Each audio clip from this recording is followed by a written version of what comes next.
नमस्कार, मी स्वप्नगंधा. सगळ्यांचे मनापासून खूप खूप स्वागत.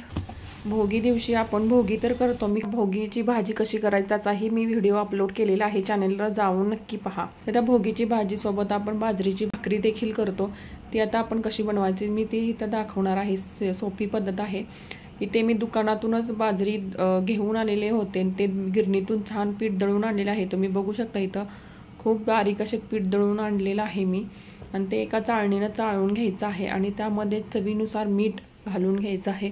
आणि इथं मी थंड पाण्याचा वापर करणार आहे. तुम्हाला हळूहळू पाणी घ्यायचं आहे, एकदम ओतायचं नाही. तर मला सवय आहे त्यामुळे मी स्टार्टिंगला थोडं ओतलं आहे, पण तुम्ही तसं करू नका. तुम्हाला जर अंदाज नसेल तर तुम्ही हाताने हळूहळू थोडं थोडं, मी जसं नंतर व्हिडिओमध्ये दाखवलं त्याप्रमाणे थोडं थोडं पाणी घेऊन तुम्ही छान प्रकारे असा चांगला जोर देऊन पीठ मळून घ्यायचं आहे. जेवढं तुम्ही पीठ छान मळाल तेवढी भाकरी आपली अजिबात चिरणार नाही, फाटणार नाही. एकदम छान भाकरी मऊ लुसलुशीत बनते. इथे मी साधारण 2 वाट्या पीठ घेतलेलं आहे. त्याच्या 2 ते 3 भाकऱ्या होतात. आता तुमच्या साईजनुसार भाकऱ्या, तुम्ही मोठ्या करत असाल तर 2 होतील, छोट्या करत असेल 3-4 होऊ शकतात. मी इथे हळूहळू पाणी घेऊन बघू शकता पिठाचं छान असं जोर लावून मळून घेतलेलं आहे. आणि तुम्ही त्या पिठाचा मऊ सूद पुन्हा बघू शकता किती मस्त सॉफ्ट असं पीठ आपलं तयार झालेलं आहे. त्याच्यामुळे भाकरी छान थापली जाते. भाकरीचं पीठ मळून झाल्यानंतर ज्या तव्यामध्ये आपण भाकरी भाजणार आहोत तो आता तव्याचा गॅस मोठी फ्लेम करायची आहे. भाकरी थापेपर्यंत तवा छान तापला जातो. आणि आपल्याला जेवढ्या साईजची भाकरी हवी आहे तेवढा आपण साईजचा गोळा घ्यायचा आहे. आणि मी तर त्यानंतर भाकरी थापायच्या आधी पीठ चांगलं खाली चाळून घ्यायचं आहे. त्याच्यावरती व्हिडिओमध्ये दाखवल्याप्रमाणे छान पिठावरती भाकरी थापून घ्यायची आहे. व्हिडिओमध्ये दाखवल्याप्रमाणे एका हाताने किंवा अशा दोन हातांनी तुम्ही ना भाकरी थापू शकताय छान. आणि तुम्ही भाकरीचे काठ चांगले असे पातळ थापून घ्यायचे आहेत, म्हणजे भाकरी खाताना असं जाड वगैरे लागत नाही, छान वाटते. आता मस्त आपली भाकरी थापून झालेली आहे. आता तवा पण तापलेला आहे, आपण त्याच्यावरती टाकून घेऊया.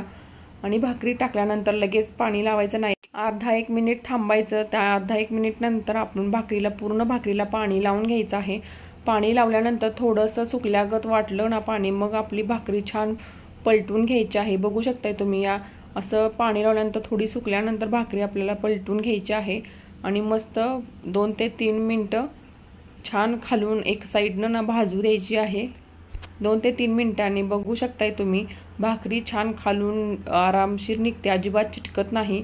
त्यासाठी परफेक्ट भाकरी भाजण्यासाठी गॅस हा हाय फ्लेमवरच ठेवायचा, नाहीतर भाकरी पिठाळली जाते आणि छान चांगली लागत नाही, चांगली भाजत नाही.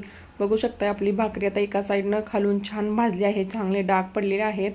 आणि मी आता अशा प्रकारे भाकरी भाजत आहे. तुम्ही तव्यात देखील याच पद्धतीने भाकरी भाजू शकताय. मी मस्त अशी भाकरी आपली छान फुगलेली आहे, छान भाजलेली आहे.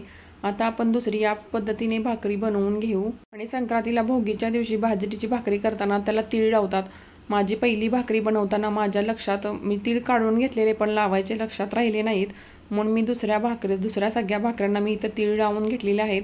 काळे आणि पांढरे तीळ असे दोन्ही तीळ मिक्स करून मी इथं छान भाकरीला लावून घेतलेले आहेत. तुम्ही पण या पद्धतीने तीळ लावा आणि भाकरी बनवा. तीळ लावलेली भाकरी खूप छान लागते. आणि संक्रांतीमध्ये बाजरीच्या भाकरीला तीळ लावून बाजरीची भाकरी केली जाते. खमंग लागते, खरपूस लागते. तुम्ही पण भोगीसोबत अशी बाजरीच्या भाकरी बनवा, मस्त एन्जॉय करा. अशाच प्रकारे मी बाकीच्या देखील भाकऱ्या बनवून घेतलेल्या आहे. आणि तव्यामध्ये देखील भाकरी आपली छान फुगते. बाजरीची भाकरी छान अशी खरपूस डाग पडेपर्यंत छान भाजायची. टेस्टला मग एकदम छान लागते आणि मस्त भोगीसोबत खायची. भोगीसोबत एक नंबर लागते. तुम्ही पण करून बघा, एन्जॉय करा. भोगीच्या सगळ्यांना हार्दिक शुभेच्छा. बघू शकताय तुम्ही आता अशा प्रकारे इथं भाकऱ्या सगळ्या करून झालेल्या आहेत. इथे मी 4 भाकरी केलेल्या आहेत.